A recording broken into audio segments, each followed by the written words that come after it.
Ganda nga po sa inyo mga karek. Ngayon po, ituturo ko po kung paano po magtahi ng sapatos. Para naman po yung mga babae natin na walang trabaho, matutunan to ang itong pagtahi ng sapatos. Makakatulong din to sa pamumuhay mga karek. Kaya ituturo ko po tulad po sa mga probinsya, pag wala pong ginagawa, pwede po sila tumanggap, bumaba sa mataong lugar at alukin sila kung sino yung magpapatahi ng mga sapatos. Malaking bagay po itong matututunan nyo at pagkakakitaan nyo po. Kaya sishare ko po, hindi po ako kagalingan magtahi ng sapatos ng mano-mano. Pero pinag-aralan ko po. Kaya itong pinag-aralan ko, ituturo ko rin po sa inyo para magkaroon po kayo ng pagkakakitaan. Ako naman po meron naman po akong trabaho, meron din po akong pinagkakitaan. Marunong po ako magupit, marunong po ako mag-ayos sa mga venue, mag-waiter, kaya yung sobrang kaalaman ko at natutunan ko, ituturo ko po sa inyo. Ang mga kakailanganin lang po rito, mga karek, rugby, itong karayom, yung isa po may butas, yung isa po may kawit. Ayan po. Tapos, sinulit po. Meron pong nabibilin sa TikTok nitong sinulit. Kung wala naman po kayong kakayahan, bumili na sa TikTok ng mga ganitong gamit, meron po, pwede po kayong gumawa kahit na yung isang alambre po o kaya matigas na bakal. Pwede nyo rin po kunin yun na sa may payong. Yung matigas sa payong, pwede nyo po gawin ganyan, no? Yan po, may sima po. Pwede po. Ito pong isa na to, may butas po isa. Ngayon ituturo ko po sa inyo yung merong butas at saka yung may sima. Pero kapag kayo marunong na po, pwede naman po itong may sima lang na gamitin. Ngayon ituturo ko po sa inyo na meron po isang karayom na talagyan ng sinulit. At ito naman pong sinulit naman po, makakabili po to sa mga bilihan ng mga bitones. Yan, makakabili po nito. Ganito sinulit. Ito sa TikTok ko kasi binili. Isang set, mga karek. Kaya, tara na po. Simulan natin. Mga karek, kailangan po, mahaba po yung tali na pupulin nyo. At hatiin po sa gitna to kasi labas tsaka sa loob po ang tahi. Balik-balikan po yung dalawang yan. Yan, mahaba po siya. Lagpas po sa isang sapatos. Ito po yung sukat. Lagpas po. Ayan po. Yan. Yan. Lagpas po. Ayan. Ayan po ang sobra. Kailangan po sobra mga karek kasi para siguraduhin natin kasi labas-pasok sa loob, mabuo siya.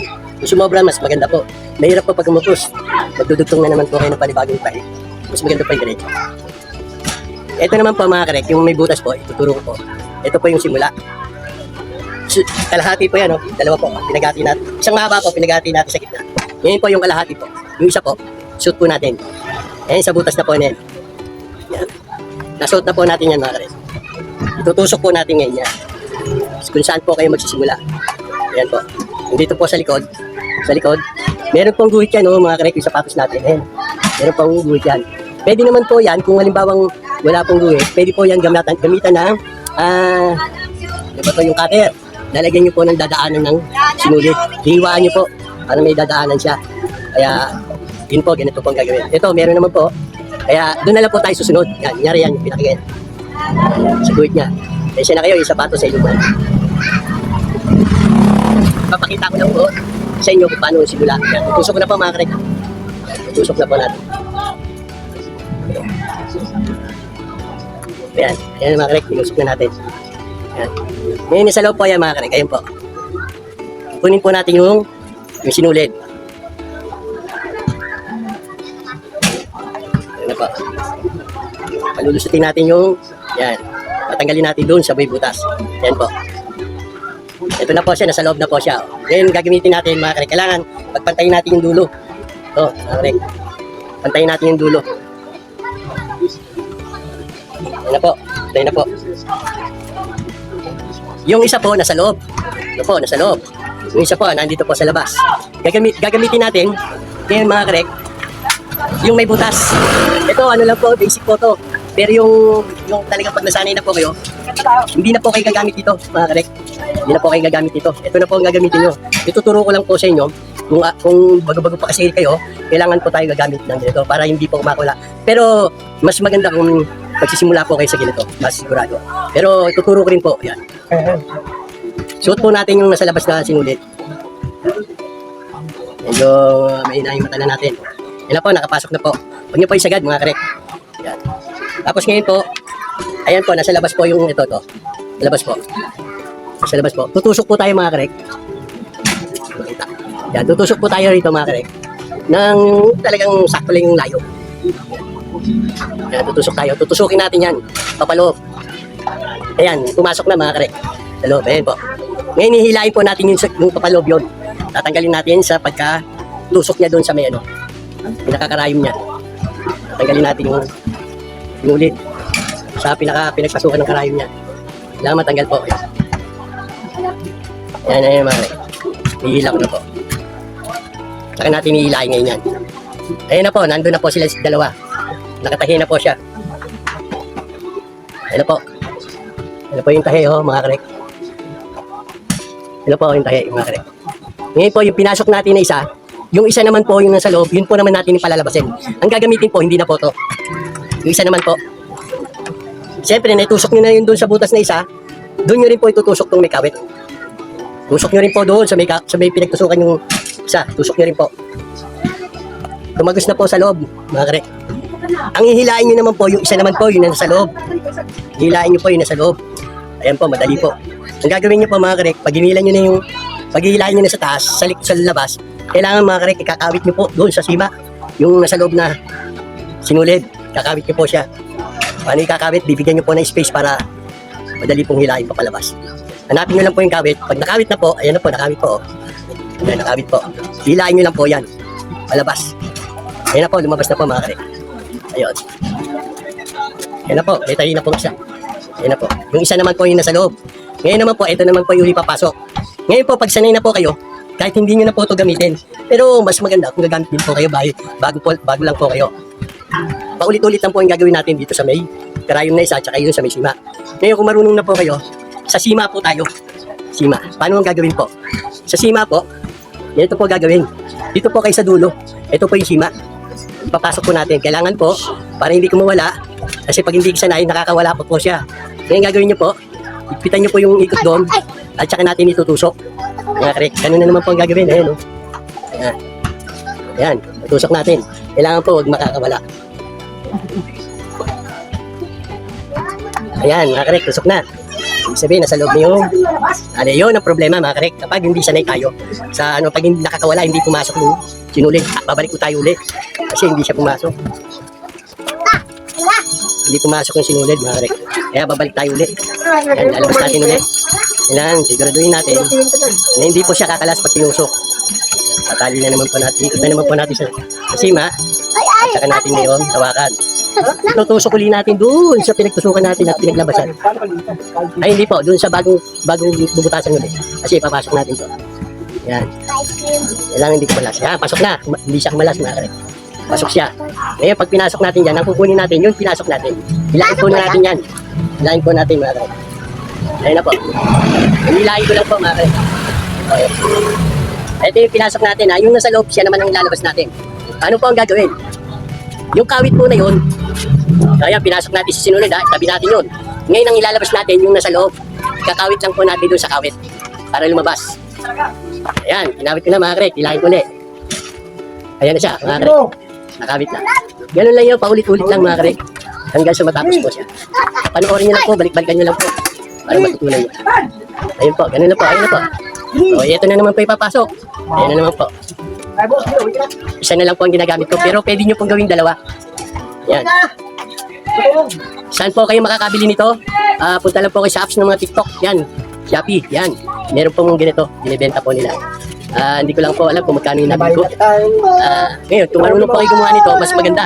Hindi na po kayo bibili. Kasi kung alam nyo naman po gumawa. Ayan po.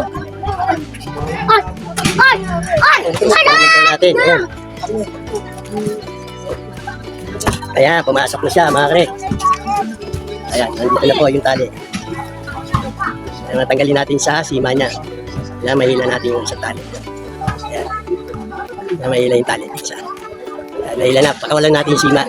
At saka hilain natin yung pinasok natin. Ayan na po, oh. Ayan. Ayan. Ngayon, ito yung pinasok natin. Para hindi po kayo malita, tandaan niyo po, nilabas ko po yung pinasok. Yung nasa loob naman po, kakawit natin sa kawit. Para hilain namin natin papalabas.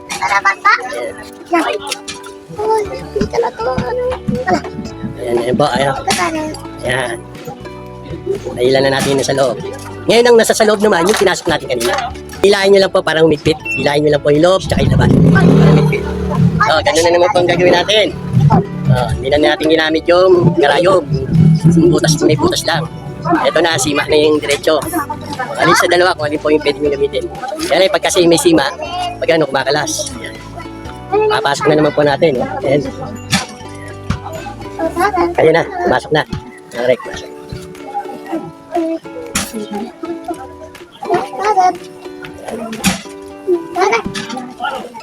Hilahin po natin ha. Ayan, hilahin ko po. Ayan, nahilan na natin mga correct. Ngayon, ilalabas na naman natin isa. Yung pinasok natin, tabi natin. Isa naman po, ilalabas natin. Ilalabas natin. Ayan, ilalabas natin mga correct. Oh, yung nasa loob. Ayan, ilalabas na. Madali kasi yung sa labas, kinakawit lang.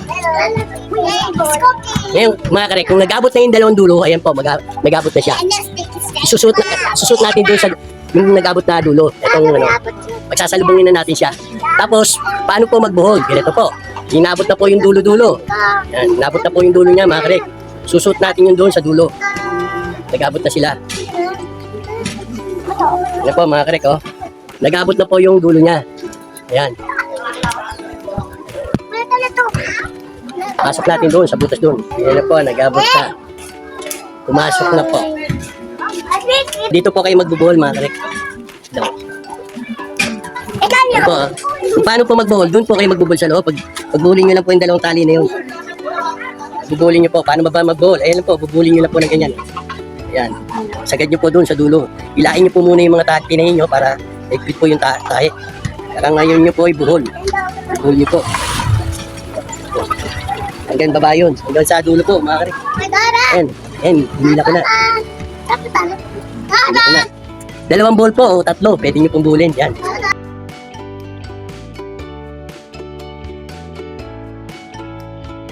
Tinatlo ko na para sigurado. Ayan. Ayan na po mga correct, nakabuhol na. Pwede rin po yan, nakabuhol na sa loob yan. Pwede nyo po palabasin yan. Mga correct, palabasin po natin. Suot po natin siya pareho para hindi kumalas yung natitira. Hindi kumalas yung natitira. Saan po natin tutusok? Doon din po. Kumuha po tayo kung saan po yung natapos. Doon po tayo tumusok. Ayan. Doon na natapos. Yung gagaling po, hilahin po natin yan. Hilahin po natin.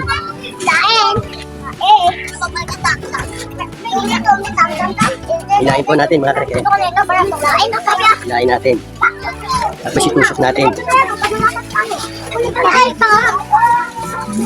Suka. Ayan po. Yan. Naipasok ulit siya. Para hindi po siya basta-basta. Kung maputol siya, nasa loob pa yung ibang tayo. Ayan. Ano po. Ayan. Pwede naman po hilahin po siya. Oh. Kung gusto nyo po mahaba yung hilaan niya. Ayan.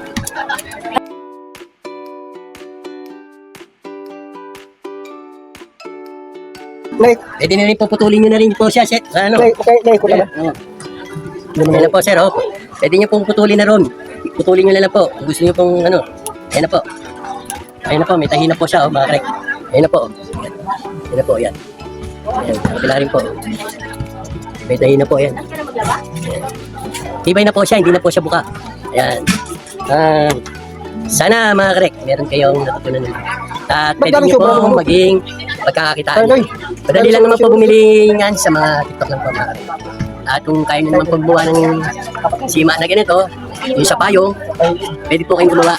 Mapapagkitaan nyo na po ito. Lalo na po kasi mahal na rin po ang pagpagawa ng sapatos.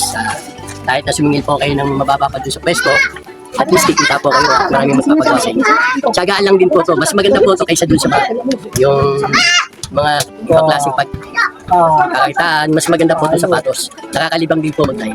Paluitan. Yun nga mga karek, sana po meron po kayo natutunan itong sinet ko. At huwag nyo lang po kalilimutan mga karek. Click nyo lang po yung subscriber. Click nyo rin po yung notification bell. Mag-all po kayo para updated po kayo sa mga bagong i-upload. At pag nagustuhan nyo naman mga karek, bigyan nyo naman po ako ng like. At kung siyan kayo, share nyo para malaman din ng iba at matutunan din nila.